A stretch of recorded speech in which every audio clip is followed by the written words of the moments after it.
آیت نمبر 10 سورۃ النجم پارہ نمبر 27۔ نحمدہ ونصلی علی رسولہ الکریم، اما بعد، اعوذ باللہ من الشیطان الرجیم، بسم اللہ الرحمن الرحیم۔ فأوحى إلى عبده ما أوحى ما كذب الفؤاد ما رأى أفتمارونه على ما يرى صدق اللہ العظیم۔ جب پہلی مرتبہ نبی پاک صلی اللہ تعالیٰ علیہ وآلہ وسلم کو غار حرا سے واپسی پر جبریل امین اصلی شکل میں نظر آئے اور پھر وہ اپنی شکل تبدیل کر کے نبی پاک صلی اللہ تعالیٰ علیہ وآلہ وسلم کے بالکل قریب آ گئے، اور اللہ فرماتے ہیں فَأَوْحَى إِلَىٰ عَبْدِهِ، پس اللہ تعالیٰ نے وحی کی اپنے بندے کی طرف ما اوحا، جو وحی کرنی تھی، کہ پھر جبریل امین کے ذریعے اللہ تبارک و تعالیٰ نے جناب نبی کریم صلی اللہ تعالیٰ علیہ وآلہ وسلم پر جو وحی کرنی تھی پھر وہ وحی بھیجی، پہلے اصلی شکل میں دکھا کر، اور پھر وہ وحی جو اس کے بعد سب سے پہلے نازل ہوئی وہ سورہ مدثر ہے، یا ایھا المدثر قم فانذر وربک فکبر، کہ اے چادر اوڑھ کے لیٹنے والے، اے چادر اوڑھنے والے، کھڑے ہو جائیں اور لوگوں کو آخرت کے احوال سے ڈرائیں اور اپنے رب کی بڑائی بیان کریں، وَثِيَابَكَ فَطَاهِرْ، اور اپنے کپڑوں کو پاک رکھیں۔ یہ وحی جو ہے نا اس کے بعد سب سے پہلے نازل ہوئی، اور مفسرین کی ایک جماعت یہ بھی فرماتی ہے کہ یا اس فَأَوْحَى إِلَىٰ عَبْدِهِ مَا أَوْحَىٰ، اس سے مراد وہ وحی ہے جو جبریل امین کے واسطے کے بغیر کی، یعنی اللہ تعالیٰ نے معراج کی رات جناب نبی کریم صلی اللہ تعالیٰ علیہ وآلہ وسلم کو معراج کی رات جب قرب ربی حاصل ہوا تو اللہ تبارک و تعالیٰ نے وہاں پر وحی کی، اور پھر 3 چیزوں کی وحی آپ صلی اللہ علیہ وسلم کی طرف کی۔ ان میں سے ایک سورہ بقرہ کی آخری 2 آیات، اور دوسرا 50 نمازیں جو بعد میں 5 رہ گئیں، اور تیسری بات یہ کہ جو آپ کی امت میں سے شرک نہیں کرے گا، اس حال میں فوت ہو گیا کہ وہ شرک نہیں کر رہا تھا، شرک سے پاک تھا، تو اللہ تعالیٰ نے فرمایا کہ میں اس کو بخش دوں گا۔ یہ 3 جو ہے نا وہ معراج کے جو تحفے ہدیے ہیں جو اللہ تعالیٰ نے آپ کی امت کے لیے عطا کیے، اس وحی سے مراد وہ ہے۔ آگے فرمایا ما کذب الفؤاد، نہیں جھوٹا سمجھا دل نے، ما اس کو رآ جو آنکھوں نے دیکھا، یعنی اللہ تبارک و تعالیٰ نے جو اپنے محبوب کو جو کچھ دکھایا انہی آنکھوں سے، تو یہ نہیں کہ بھئی آنکھوں نے دیکھا اور دل نے جو ہے نا وہ اس کا انکار کیا، نہیں، بلکہ جو آنکھوں نے دیکھا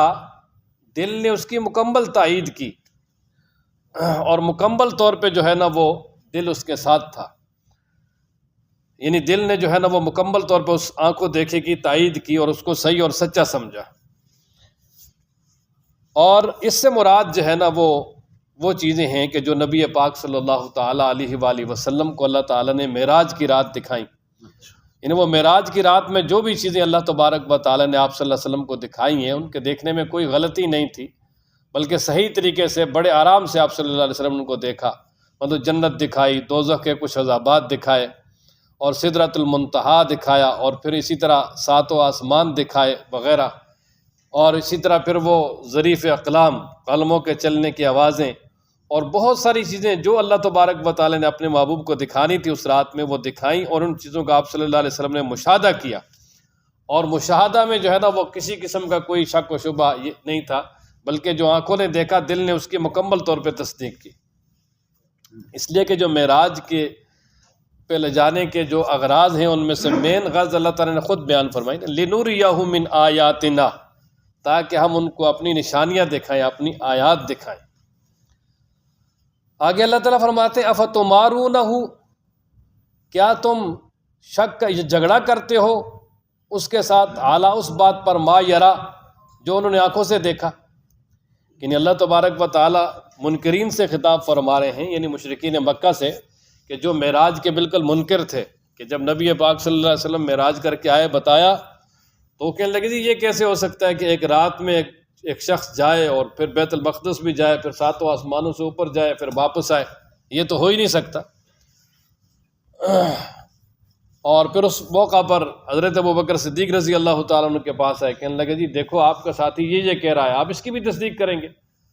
حضرت ابوبکر نے فرمایا کہ اگر وہ یہ کہتے ہیں تو میں تصدیق کروں گا، میں تصدیق کرتا ہوں کہ انہوں نے سچ کہا ہے، حالانکہ آپ صلی اللہ علیہ وسلم سے بھی ملاقات نہیں ہوئی تھی۔ اور اسی موقع پر نبی پاک صلی اللہ علیہ وسلم نے لقب دیا تھا صدیق کا، کہ انت صدیق، کہ آپ صدیق ہیں، یعنی ہر بات میں میری تصدیق کرنے والے ہیں۔ تو مشرکین سے کہا جا رہا ہے نا کہ افتمارونہ، کیا آپ ان سے جھگڑتے ہو، اعلیٰ اس پر ما یرا، جو انہوں نے اپنی آنکھوں سے دیکھا۔ یعنی اس میں جھگڑنے کی ضرورت نہیں ہے، اس لیے کہ یہ دکھانے والا اللہ تعالیٰ ہے، اور اللہ تبارک و تعالیٰ سب ہر چیز پہ قادر ہے۔ ان اللہ علی کل شیء قدیر، اللہ ہر چیز پہ قادر ہے۔ اللہ تبارک و تعالیٰ اس بات پہ قادر ہے کہ رات کے یعنی دنیا کا جو نظام چل رہا ہے اس کو وہیں جام کر دے ایک جگہ پہ، اور اتنی دیر میں پوری جو سیر کروانی تھی وہ کروا کے واپس لے، وہ بالکل قادر ہے۔ اللہ تبارک و تعالیٰ کے ہاں کون سی چیز مشکل ہے؟ وَلَقَدْ رَآهُ، البتہ تحقیق دیکھا ہے، وَلَقَدْ تحقیق رَآ دیکھا ہے، یہ رَآ فعل ماضی کا صیغہ جی، پہلا صیغہ رَآ، اور اس میں ہوا ضمیر ہے جو کل میں بتایا تھا نا مستتر۔ تو وَلَقَدْ رَآ البتہ تحقیق دیکھا ہے اس نے، کس نے؟ محمد صلی اللہ علیہ وسلم نے، ہو اس کو، یہ الگ ہے، ہو اس کو، کس کو؟ جبریل کو، نزلۃ اخری ایک اور مرتبہ بھی، ٹھیک ہے۔ وَلَقَدْ رَآهُ تحقیق دیکھا ہے اس نے، یعنی محمد صلی اللہ علیہ وسلم نے، ہو جبریل کو، نزلۃ اخری ایک اور مرتبہ بھی۔ یہ جو جبریل امین کو اصلی شکل میں دوسری مرتبہ آپ صلی اللہ علیہ وسلم نے دیکھا، یہ اس کا تذکرہ ہے کہ دوسری مرتبہ جبریل امین کو اصلی شکل میں نبی پاک صلی اللہ علیہ وسلم نے سدرۃ المنتہا کے پاس دیکھا۔ اب سدرہ جو ہے نا، یہ بیری کا ایک درخت ہے جس کے بارے میں نبی پاک صلی اللہ تعالیٰ علیہ وآلہ وسلم نے ارشاد فرمایا کہ اس کے پتے ہاتھی کے کانوں جیسے ہیں، بڑے بڑے، اور جو اس کے پھل ہیں وہ مٹکوں جیسے ہیں، اور یہاں سے اوپر جو ہے نا وہ کوئی فرشتہ کوئی بھی نہیں جا سکتا، ایک بال برابر بھی اس سے اوپر کسی کو جانے کی ضرورت اجازت نہیں ہے۔ اوپر سے اللہ تعالیٰ کی طرف سے جو احکامات آتے ہیں وہ فرشتے یہاں سے وصول کر کے نیچے لے آتے ہیں، اور جو نیچے سے اوپر جاتے ہیں وہ یہاں وہاں سے ہی جو ہے نا آگے پارسل کر دیتے ہیں، اس سے اوپر کوئی بھی نہیں جا سکتا۔ اور وہ جو سدرہ کا مقام ہے وہاں پر جو ہے نا وہ جبریل امین کو دوبارہ اصلی شکل میں دیکھا، دو بار دیکھا نا، ایک غار حرا سے واپسی پر اصلی شکل میں دیکھا، اور دوبارہ سدرۃ المنتہا کے پاس دیکھا جی۔ فرمایا نا عند سدرۃ المنتہا، سدرۃ المنتہا کے پاس، یہ عند من پاس، سدرہ من سدرہ، منتہا جو آخری انتہا ہے، یعنی وہاں سے اوپر کوئی مخلوق نہیں جا سکتی۔ تو سدرۃ المنتہا کے پاس دیکھا، عندہا وہاں پر جنت الماوا، جنت الماوا بھی ہے، کہ یعنی سدرۃ المنتہا جو ہے نا اس کے پاس فرمایا کہ جنت الماوا بھی ہے، اور جنت الماوا جو ہے نا، ماوا اس کو اس لیے کہا کہ آدم علیہ السلام کا ٹھکانہ بھی وہی تھا، اور جب دنیا سے لوگ چلے جائیں گے اور قیامت کے بعد بھی جو ہے ایمان والوں کا ٹھکانہ وہی جنت ہوگی، اور اسی طرح اب یہ بھی ہے کہ جو روحوں کا مستقر اور ٹھکانہ ہے وہ بھی وہی جنت ہے۔ تو اس لیے فرمایا کہ یعنی وہاں سدرۃ المنتہا کے پاس اور وہاں جنت الماوا بھی ہے۔ اذ یغشی السدرۃ، اچھا جب ڈھانپا سدرہ کو، ما یغشا اس چیز نے جس نے ڈھانپا اس کو، اذ جب یغشا یعنی چھائے جا رہا تھا، السدرۃ سدرہ پر، ما وہ یغشا جو چھائے جا رہا تھا، یعنی جب سدرہ کو ڈھانپا اس نے جس نے ڈھانپا ہوا تھا۔ اب یہ کیا تھا؟ تو یہ اصل میں جو سدرہ کو جس چیز نے ڈھانپا ہوا تھا وہ ایک تو جو جمال مطلق ہے رب ذوالجلال کا، اس کی جو انوار تجلیات ہیں وہ جب سدرہ پہ پڑتی تھیں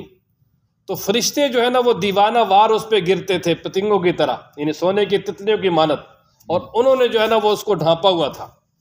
اس سدرہ کو، اور انتہائی خوشنما بنایا ہوا تھا، اور بہت ہی تیز روشنی تھی۔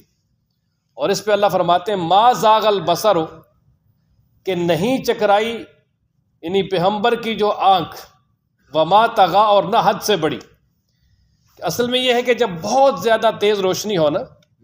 تو کوئی آدمی اس روشنی کی طرف صحیح طریقے سے دیکھ نہیں سکتا، اور آنکھیں چندیا جاتی ہیں، بند ہو جاتی ہیں۔ لیکن فرمایا کہ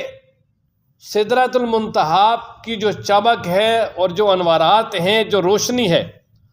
اس کی تیزی کے باوجود بھی نبی پاک صلی اللہ تعالیٰ علیہ وآلہ وسلم کی آنکھیں نہ چندیائی ہیں، نہ چکرائی ہیں، نہ پھری ہیں، بلکہ جس چیز کو رب ذوالجلال نے دکھانا تھا وہ اللہ کے محبوب نے مکمل طور پہ بڑے آرام سے دیکھی،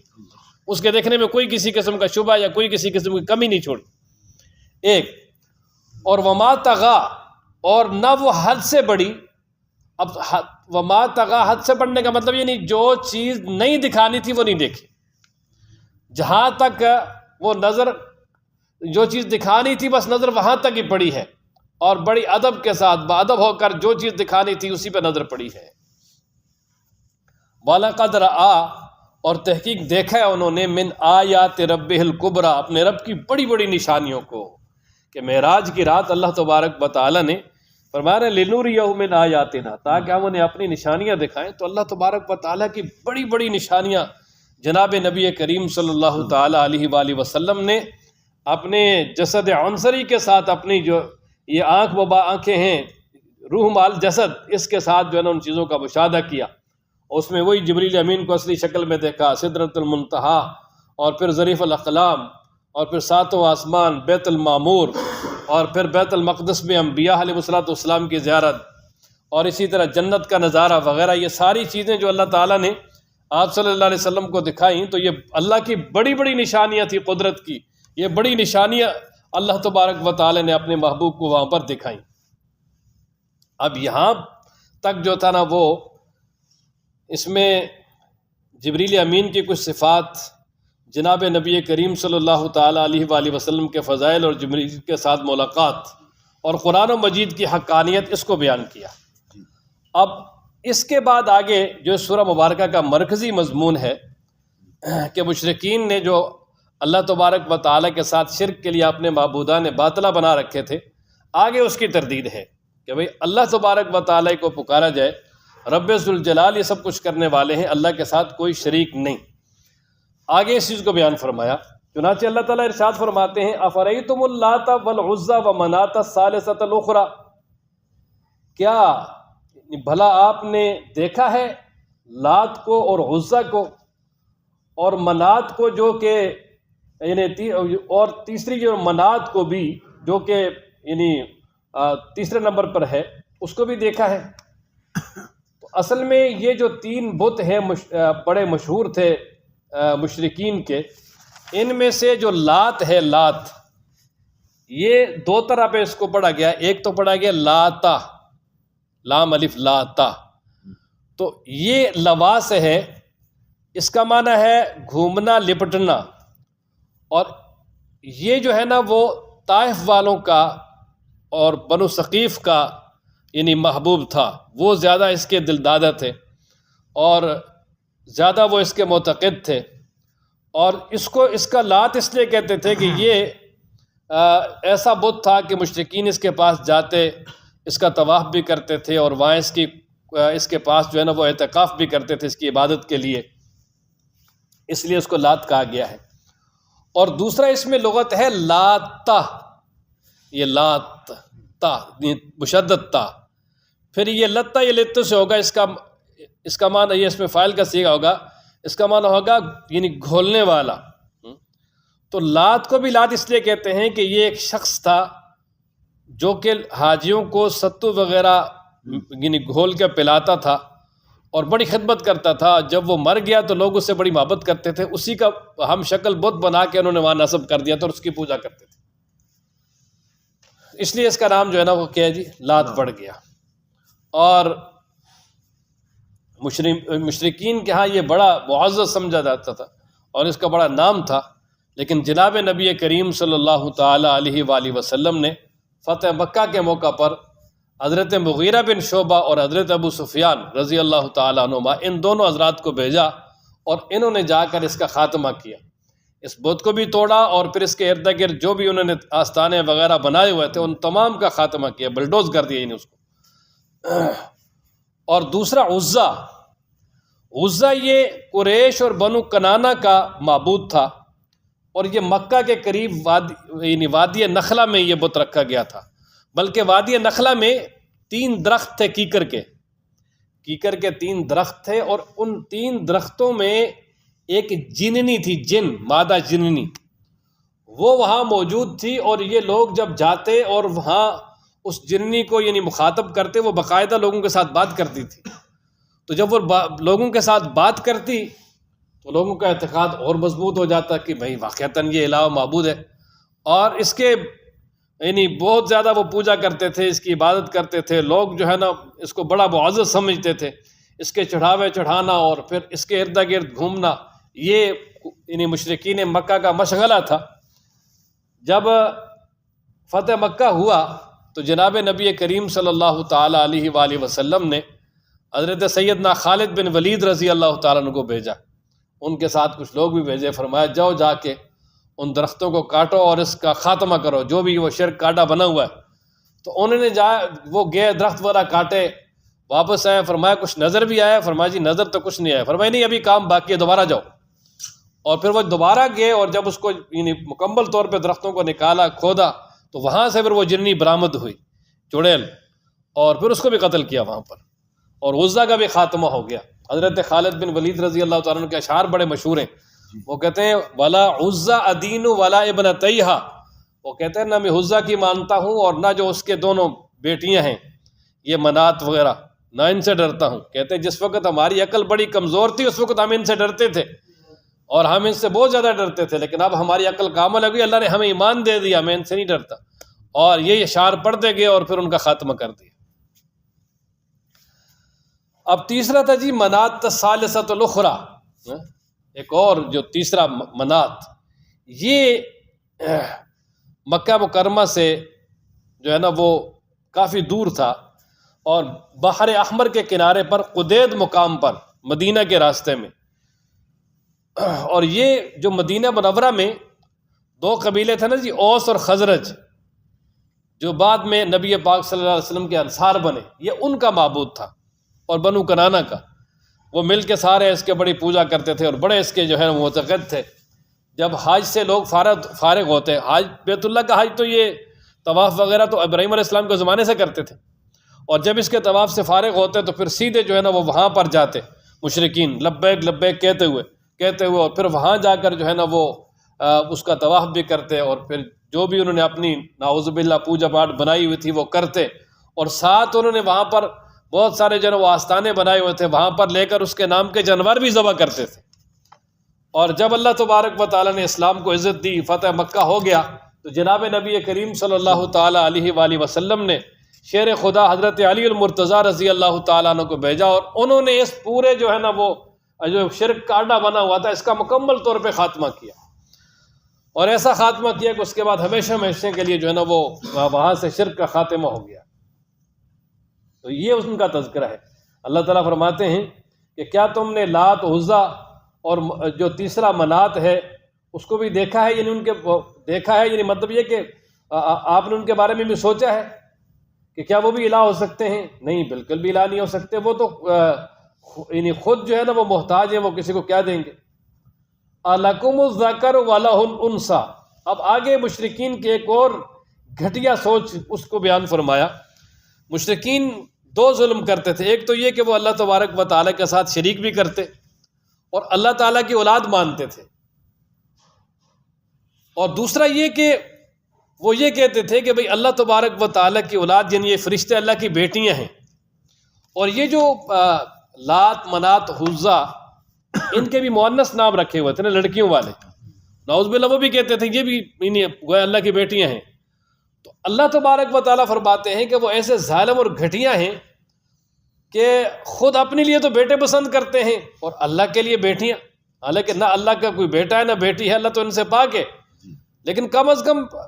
یعنی تھوڑی سی بھی اگر ان میں عقل ہو تو کم از کم یہ سوچ تو نہ رکھیں. لیکن وہ عقل سے اتنے گرے ہوئے ہیں کہ جو چیز اپنے لیے بالکل بھی پسند نہیں کرتے اللہ تبارک و تعالیٰ کی طرف ان کی نسبت کرتے. فرمایا نا الکم الذکر، کیا تمہارے لیے نر ہے، ولہ الانثی، اور اس کے لیے مادہ ہے، یعنی تمہارے لیے بیٹے ہیں اور ان کے لیے بیٹی ہیں، اللہ کے لیے بیٹی ہیں. فرمایا تل کا یہ اذن تب قسمت ضیزہ، ایک ظلم والی تقسیم ہے. فرمایا کہ یہ تو ایک بڑی